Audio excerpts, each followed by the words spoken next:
তো এখন বাজে 5টা 51। আর এখন আমি স্নান করলাম, দেখো শ্যাম্পুও করেছি। তো ভেবো না যে সারাদিন পর মানে এখন আমি স্নান করেছি, এখন নয় আমি করেছি, মানে সকালবেলাও স্নান করেছি, মানে আমি সব কাজ বাসি কাজ সেরে টেরে স্নান করে পুজো দিয়ে তারপর রান্না করি। আর যেহেতু আজকে গরমও পড়েছে প্রচণ্ড, আর কালকে তো মানে শ্রাবণ মাস পড়ে গেছে, মানে 3-4 দিন হয়ে গেছে। আর কালকে তো মানে শ্রাবণ মাসের প্রথম সোমবার। আর যেহেতু আমি শ্রাবণ মাসের ব্রত রেখেছি, পুরো মাসটাই নিরামিষ। আর এটা দিয়ে 2 বছর হবে, 2বার করব।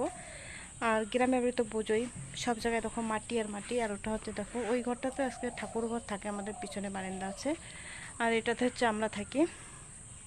তার জন্য হাফ কাজ করে রেখেছি, মানে লেপে টেপে রেখেছি। সকালবেলা উঠে উঠোনটা লেপবো, স্নান করবো, আগে তুলসীতলা পুজো দেবো, মানে তুলসীতলায় পুজো দিয়ে তারপরে বাবা মহাদেবকে পুজো দেবো। তারপর বাকি যা কাজ সেটাই। হর হর মহাদেব, সবাই ভালো থেকো, টাটা।